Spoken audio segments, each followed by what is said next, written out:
नमस्कार विद्यार्थी मित्रांनो, 10th इंग्लिश मीडियम. आपला एक लेसन बाकी होता, खरा नागरिक. 15th lesson. लेखक सुहास बारटक्के. प्रसिद्ध लेखक सुहास बारटक्के आहेत. कशाचे बरं? खरा नागरिक या पाठाचे लेखक सुहास बारटक्के आहेत. प्रस्तुत पाठात लेखकाने शालेय विषय अभ्यासताना ते फक्त अभ्यासायचे नसून त्यातील मूल्य विचार आचरणात आणायची असतात. आता याचा अर्थ काय बरं? एवढं मोठं आपण वाचलं म्हणजे अभ्यासताना जो काय विषय है, जो कुछ सब्जेक्ट है, उसके खाली एग्जाम के वास्ते ही पढ़ाई नहीं करना चाहिए. तो उसके वैल्यू क्या है वो भी ध्यान में रखना जरूरी है. हे निरंजन या व्यक्तिरेखेतून स्पष्ट केले. निरंजन एक छोटा लड़का है और उसके साथ साथ उसने किस तरह से अपने परिस्थिति पे मात की है और किस हिसाब से वो आगे गया है. उसका पढ़ाई का, उसके साथ साथ वो किस तरह के काम करता था, इस बारे में इस पाठ में बताया है. हे निरंजन या व्यक्तिरेखेतून स्पष्ट केले आहे. या पाठात निरंजनने दाखवलेले प्रसंगावधान उल्लेखनीय आहे. आता प्रसंगावधान नेक्स्ट टाइम यानी जब हम क्वेश्चन आंसर लेने वाले हैं तब पता ही चलेगा कि ऐसे क्यों लिखा है. मगर तो भी मैं बोल देती हूँ कि जैसे कि एखादा एक्सीडेंट होता है या कोई जाते समय झगड़ा होता है या एखादा ओल्ड मैन गिर जाता है तो हम लोग क्या करते हैं, या एखादा कुत्ता डॉगी पीछे एक आदमी आगे जा रहा है या लड़का आगे जा रहा है, लड़की आगे जा रही है और वो भौंकते चला जा रहा है तो हम लोग हंसते हैं. और उसके साथ साथ अभी तो व्हाट्सएप है तो तुरंत हम फोटो निकालते हैं और वायरल कर देते हैं. मगर यहाँ पे उस समय तो व्हाट्सएप या कुछ नहीं था और इसने नजरअंदाज भी नहीं करते हुए जो एक्सीडेंट होते होते इसने किस तरह बचाया, इसे कहते हैं प्रसंगावधान. यानी क्या चल रहा है उस हिसाब से बर्ताव करना. फर्स्ट उतारा जो है पॅसेज ओ देखो, निरंजन आज भल्या पहाटेच उठून अभ्यासाला बसला होता. यहाँ से लेके जोपर्यंत तुझा पहिला नंबर आहे तोपर्यंतच मी सारा खर्च करेन आणि वारही लावून देईन, नाही तर नाही. गुरुजींचे हे वाक्य लक्षात ठेवून निरंजन झटून अभ्यास करायचा. यानी फर्स्ट लाइन से लेके बीच में जो है सेंटेंस वो देख के यहाँ तक के एंड है. तो अभी क्वेश्चन आएगा, उतारा वाचून उत्तरे लिहा. तो जैसे जैसे क्वेश्चन हम एक्सप्लेन करेंगे इस हिसाब को आपको पता चलेगा. देखो, निरंजनचा कोणता पेपर होता? निरंजनचा नागरिक शास्त्राचा पेपर होता. तो नागरिक शास्त्र मीन्स कौन सा? सिविक्स का. जैसे एसएस है आप लोगों को, एसएस में अभी क्या क्या है? हिस्ट्री है, सिविक्स है, ज्योग्राफी है और इकोनॉमिक्स है. इस तरह इसका भी पेपर कौन सा था निरंजन का? नागरिक शास्त्र. भडसावळे गुरुजींनी दिलेला सल्ला कोणता? क्या बताया उसे? की अभ्यासासाठी सकाळची वेळ योग्य असते, अर्ली इन द मॉर्निंग. काय सांगितलं कि पढ़ाई करते समय मॉर्निंग में आप लोगों को भी पता चलता होगा कि मम्मी डैडी बोलते हैं, बड़े भाई दीदी बोलती है जल्दी उठ के ही पढ़ाई करते जाओ, यानी अर्ली इन द मॉर्निंग. अभ्यासासाठी सकाळची वेळ योग्य असते. मग सल्ला देणारा कोण, असाही क्वेश्चन येतो. सल्ला देणारे कोण आहे बरं? भडसावळे गुरुजी. निरंजनची अपार श्रद्धा कोणावर होती? किसे वो मानता था? तो किसे मानता था? अपार श्रद्धा किसके ऊपर थी? गुरुजींवर होती. गुरुजी का नाम क्या था? भडसावळे, सरनेम था उनका. गुरुजींचा निरंजन लाडका विद्यार्थी का होता? फेवरेट स्टूडेंट क्यों था? निरंजन प्रामाणिकपणे अभ्यास करायचा व कामही करायचा, यानी काम चुका था नहीं, काम भी करता था और उसके साथ साथ बहुत ईमानदारी से प्रॉम्प्टली वो पढ़ाई भी करता था. निरंजन कुठे राहत होता? चिपळूण शहरालगतच्या एका उपनगरात राहत होता. आकृतिबंध पूर्ण करा. निरंजनला सकाळच्या अभ्यासाला आलेला अनुभव. निरंजन जब मॉर्निंग में पढ़ाई के लिए बैठा तो ये आकृतिबंध है, ये ब्रैकेट रहेगा और उसके साथ साथ यहाँ पे 1 2 3 4 जितने ब्रैकेट रहेंगे इस हिसाब से लिखना है, मगर मैंने यहाँ पे स्टार करके लिखा है आंसर. देखो, सकाळच्या टवटवीत प्रसन्न वातावरणात अभ्यास छान होतो, यानी मॉर्निंग जल्दी उठ गए हम मॉर्निंग में तो पढ़ाई बहुत अच्छी होती है. मनही अभ्यासात चटकन लागू शकते. पुरेशा विश्रांतीमुळे अच्छे से उसकी नींद हुई है, इस वजह से शरीर ताजे तवाने बनलेले असते. फ्रेशनेस येतो, हवेत सुखद गारवा असतो. मॉर्निंग की जो हवा है वो कैसी है? थंड है. एखादी भूपाळी किंवा रेडिओवर आवडतं भक्तिगीत ऐकू येतं. एखादी भूपाळी, मॉर्निंग में जो भक्ति गीत गा जाते हैं भूपाली, जैसे कि भगवान को उठाते हैं इस हिसाब से, और उसके साथ साथ एखादा भजन भी रेडियो पे. अभी तो हमें रेडियो क्या है, एफएम वगैरह पता है, मगर रेडियो आप लोगों को पता है या नहीं पता नहीं. रेडिओवर आवडतं भक्ति गीत ते सुद्धा ऐकू येतं.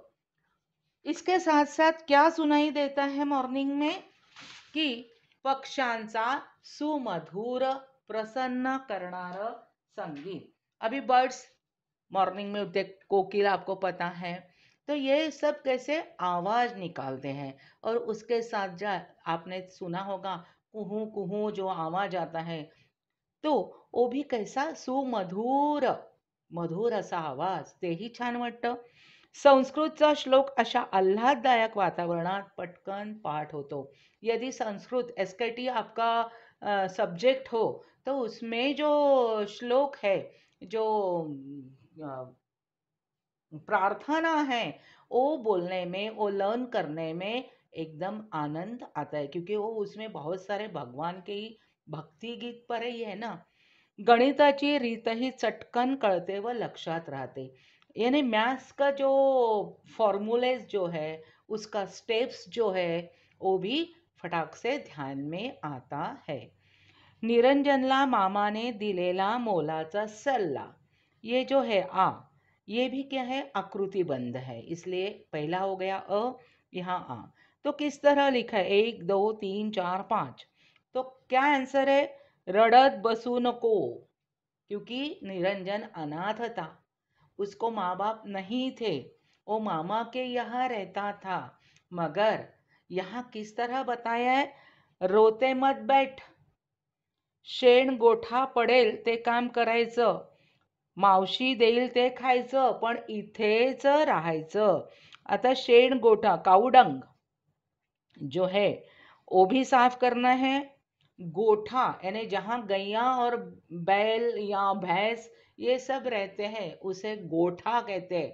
मगर आप लोगों को पता होगा कि बॉम्बे साइड में जहाँ पे गैया भैंस वगैरह रहते हैं वहाँ तबेला कहते हैं. तबेला किसका होता है? जहाँ हॉर्स रहता है उसे तबेला कहता है, मगर बॉम्बे साइड में गोठा बोलते ही नहीं है, तबेला कहते हैं. स्वमत, अभी जो आपको प्यारा दिया हुआ है, मैंने जो उतारा दिया है उस हिसाब से ही मैंने क्वेश्चन आपको एक दिया हुआ है.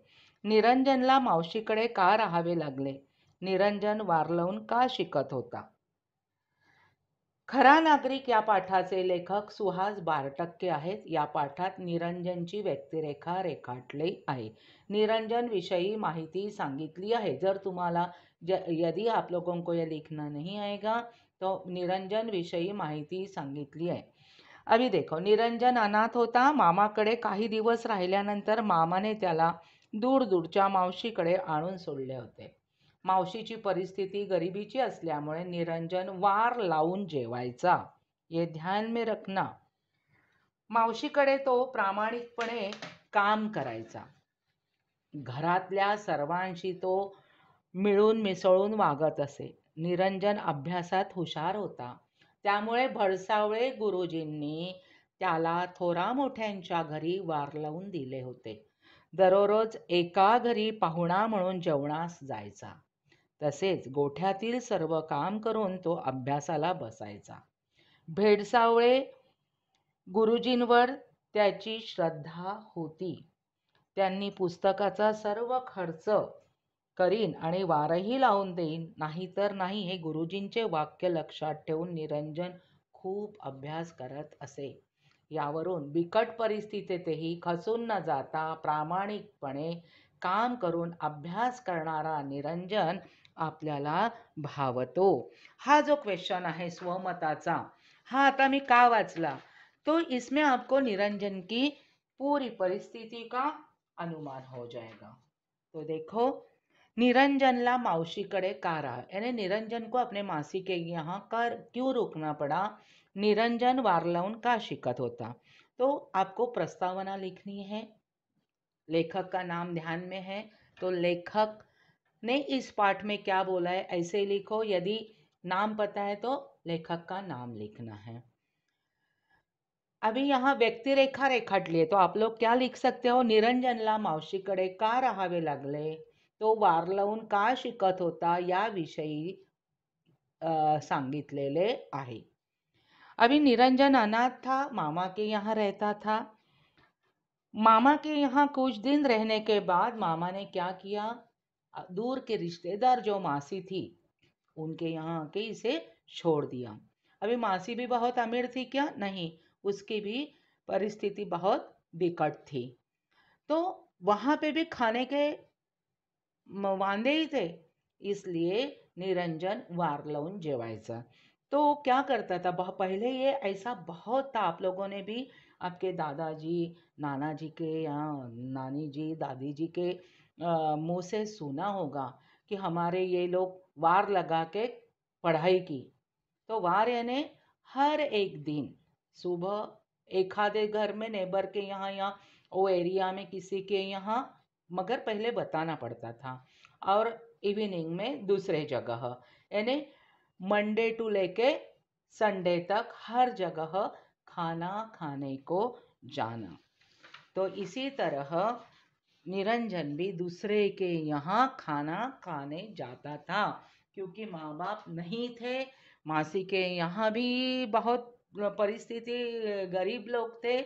और अभी हम बस 2 मिनट बोलते हैं या नहीं, तो ये हर एक के नसीब का काम है. अभी कोई वार लगा के पढ़ाई करता नहीं है, मगर तो भी करते भी हो तो हमें पता नहीं है ना. मावशीकडे प्रामाणिकपणे काम करायचा. निरंजन अपने मासी के यहाँ बहुत ईमानदारी से काम करता था और हर एक के साथ घुल मिल के रहता था. उसके साथ साथ वो होशियार था पढ़ाई में भी. तो उसे भड़सावळे गुरुजी ने क्या किया था, जो कोई अमीर लोग थे, मिडल जो थे, कि जिनके यहाँ ये खाना खा सके, इस हर एक के यहाँ दररोज एका घरी हा गेस्ट म्हणून गेस्ट बन के खाना खाने चला जाता था. इसी साथ साथ जो मैंने जब भी बोला तबेला, उसे वहीं पे जाके भी वो काम करता था, और उसके साथ साथ पूरा काम होने के बावजूद पढ़ाई करता था. उनके जो गुरुजी थे उन्हें वो बहुत मानता था. गुरुजी ने उन्हें बताया था की यदि तुझा पहिला नंबर येतोय तोपर्यंत मी वह्या पुस्तकांचा सर्व खर्च करीन आणि वारही लावून देईल, नाही तर नाही. हे गुरुजींचं वाक्य लक्षात ठेवून निरंजन खूप अभ्यास करत. क्या बताया था कि यदि फर्स्ट नंबर तो लाना ही है, तू यदि फर्स्ट नंबर लाता है, तुझे बुक्स वगैरह सब बुक्स मैं देने वाला हूँ. इसके साथ साथ हर एक के घर किसके यहाँ कब खाना खाने जाना है वो भी मैं बता दूंगा. मगर यदि तू फेल हुआ, फर्स्ट नंबर नहीं, फेल तो नहीं होगा, होशियार है तो, फर्स्ट नंबर नहीं लाया, तो ये पूरा फैसिलिटीज तुझे नहीं मिलेगा। इसलिए निरंजन बहुत पढ़ाई करता था। यावरून यानी इस हिसाब से पता चलता है कि विकट परिस्थिति है, प्रतिकूल परिस्थिति में भी इसने हार नहीं मानी, ईमानदारी से काम करता था और पढ़ाई भी करता था। तो अभी सेकंड जो है आकृतिबंध, फर्स्ट वन मैंने लिया हुआ है, तो इसमें आएगा नागरिक शास्त्र विषयाच्या प्रश्नांची उत्तरे धडाधड येत होती वो निरंजन को। तो ये पहले आकृतिबंध दिया है सेकंड उतारा का। तो इसका आंसर क्या है? नागरिकांची कर्तव्ये कोणती? सिविक्स में जैसे आप लोगों को है, उत्तम नागरिक कोणाला म्हणावे, लोकसभा म्हणजे काय, ग्रामपंचायतीचा प्रमुख कोण असतो, ये सब क्वेश्चन उसे लर्न था। तो ये आकृतिबंध यानी इसमें ब्रैकेट होगा और ये ब्रैकेट में आपको ये आंसर लिखने होंगे। उसके साथ साथ इसी में आएगा वन लाइन सेंटेंस। ये सब क्या है? सेकंड पैरा के है, उसके बाद मैंने पैरा दिया है। तो एका वाक्यात उत्तर आहे, निरंजनच्या मावशीचे घर कोठे होते? गावाबाहेर डोंगर पायथ्याशी। उतारा दुसरा, आज नागरिक शास्त्राचा अभ्यास करत असताना आधीचे सगळे पेपर चांगले गेले असल्याने तो मनोमन खुश होता। इथपासनं यहाँ से लेके लास्ट लाइन निरंजन ने नेमकी जागा दाखवली। अभी इसका और ये आंसर रिपीट हुआ था, यही यहाँ पे है की नागरिक शास्त्र विषयाच्या प्रश्नांची उत्तरे धडाधड येतील। नागरिकांची कर्तव्ये कोणती? धडाधडने उसको एकदम परफेक्ट लर्न था। नागरिकांची कर्तव्ये कोणती? उत्तम नागरिक कोणाला म्हणावे, लोकसभा म्हणजे काय, ग्रामपंचायतीचा प्रमुख कोण असतो, हे सगळे प्रश्नांची उत्तरं त्याला येत होती। म्हणजे आप लोगों को ऐसा लगेगा यहाँ पे तो मैडम ने क्वेश्चन ही लिखे, मगर ये क्वेश्चन है, मगर ये जो आकृतिबंध है इस क्वेश्चन के ये आंसर दिए हुए हैं। निरंजनला फर्स्ट क्वेश्चन हम लोगों ने देखा सेकंड पैरा का, एका वाक्यात उत्तर की निरंजनच्या मावशीचे घर कोठे होते? गावाबाहेर डोंगर पायथ्याशी। निरंजनला कोणत्या विषयाच्या प्रश्नांची उत्तरे येत होती? Which subject? नागरिक शास्त्र विषयाच्या प्रश्नांची धडाधड उत्तरे येत होती। यानी किस सब्जेक्ट का आंसर उन्हें पता था? सिविक्स। खालील घटनांचे परिणाम लिहा, यानी जो भी कुछ ये हुआ है प्रसंग, तो उसका इफेक्ट क्या हुआ है? रेल्वेचा छान पूल नदीवर आल्याचा परिणाम काय झाला?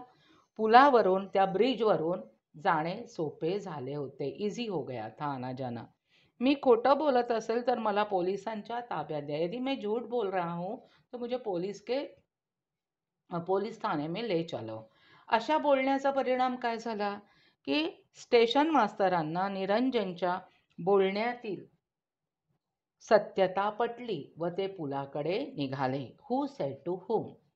हे छिद्र कसले? रोज नसतं बुवा, जो होल था जिसे खड्डा लिखा दिया है, भगदाड़ लिखा है टेक्स्ट बुक में, जो गड्ढा था। हे वाक्य निरंजन स्वतःशीच म्हणाला। क्यों? आप लोगों ने तो ये लेसन पढ़ा होगा, मैडम ने आपको पढ़ाया भी होगा। तो जब वो ब्रिज से जा रहा था तो लेफ्ट साइड में उसे बहुत सारा बड़ा होल दिखाई दिया था, इसलिए उसे यहाँ पे छिद्र कसले असं विचारलं। मी खोटं बोलत असेल तर मला पोलिसांच्या ताब्यात द्या, हु सेड टू हुम? असे निरंजन स्टेशन मास्तरांना म्हणाला। अभी इसका ही क्वेश्चन हम देखते हैं, यानी आप लोगों को पता चलेगा कि मैंने सेकंड आंसर में क्या किया है। देखो, निरंजनचे लक्ष भल्या मोठ्या भगदाडाकडे जाताच त्याच्या मनात येणारे विचार लिहा। खरा नागरिक या पाठाचे लेखक सुहास बारटक्के आहेत। या पाठात निरंजनच्या हलाखीच्या परिस्थितीविषयी व त्याच्या प्रामाणिकपणाबद्दलचे चित्रण केले आहे। आता हे मी लिहिलेलं आहे, ये मैंने लिखा है, मगर आपको यदि नहीं आता है क्या एक्सप्लेन किया है, तो हम लोग ये भी लिख सकते हैं, इस पाठ में निरंजन का ध्यान जिस होल के तरफ गया, यानी गड्ढे के तरफ गया, तो उसके मन में आने वाले विचार, कौन से विचार आए हैं?